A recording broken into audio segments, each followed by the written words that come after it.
بیایید مادر، چینید.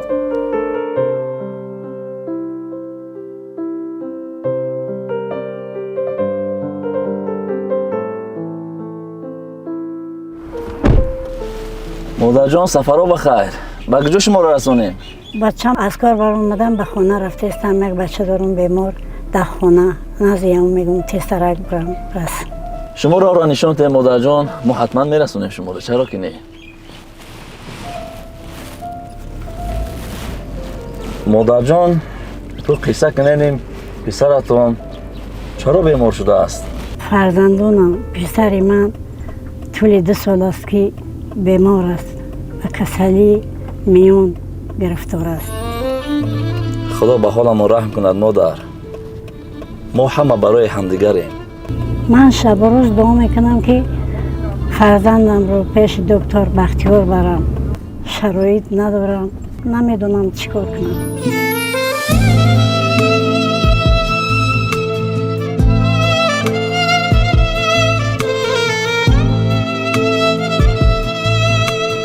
شاید امروز همان روزی باشد که خداوند دعای شما را قبول کرده است. چی گفتی فرزندم؟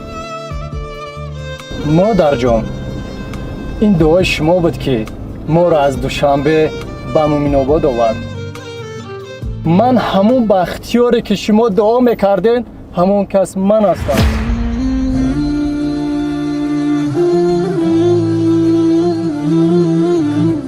خدایا شکر که دعای من رو شنیدی. مادر جان، ما امروز به کار امیدجان اومدیم، نه که دعای شما بوده که ما را اینجا آورد. از دیدارت بسیار خرسند شدم پسرم. مادر جان پریشان نشین، من کمکتون میکنم. پسرتون رو میبینم، هرچی در توانم است میکنم. یک دست دعای شما برای ما بهترین عطا است.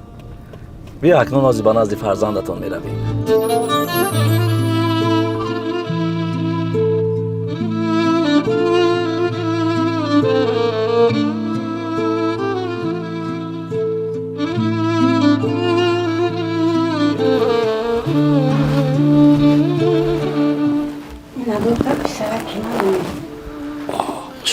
سلام علیکم. دودر جان سازی خوبی؟ شما خوبه نکرد. چون که در این حالت خوب چی مشکلشه؟ راستش در مهنت مهاجری کار میکردیم در شهر روسیه. بله. در استرویکا یک درد در میان پیدا شد. راستش اهمیت ندادیم. 2 سال میشود که در همین حال گرفتارمان کرده. آهسته میان از کار موند. شکر خدا که برادران غریب همه کس پول جمع کردن روانم کردن به تاجیکستان و 2 سال می شود که در همین حال گرفتار شدم. البته ما باوری دارم. من خودم چند سال شد در اون مسکو کار کردم. میدونم مهاجرات چخیلی برادرای خودمون همدیگرشون کمک میکنن، دستگیری میکنن. باوری دارم. پیشتر در اون مهاجر ما کار میکردم، در خدمت مهاجرا بودم که من با چشم خودم دیدم، شاهد شدم که چخیلی دستگیری میکنن همدیگرشون. مادر جان پسر شما را به بیمارخانه بردن در کار. پسر جان گفتون درست، ما شرایط نداریم، شرایط خوب نداریم. مادر جان ایش فکرش نکنین، یک دعای شما ماده بسنده است. پسر جان من از شما بسیار منت دارم. شب روز هم دعا کنم در حق شما کم است. من دائم در حق شما دعا میکنم. خداوندا دستی همه را بگیرین و همه را تبابت کنین. خیلی خوش آمدین. خوش باشین، آباد باشین، در جای باشین، نگهبانتان خدا باشه. رحمت، تشکر. آمین.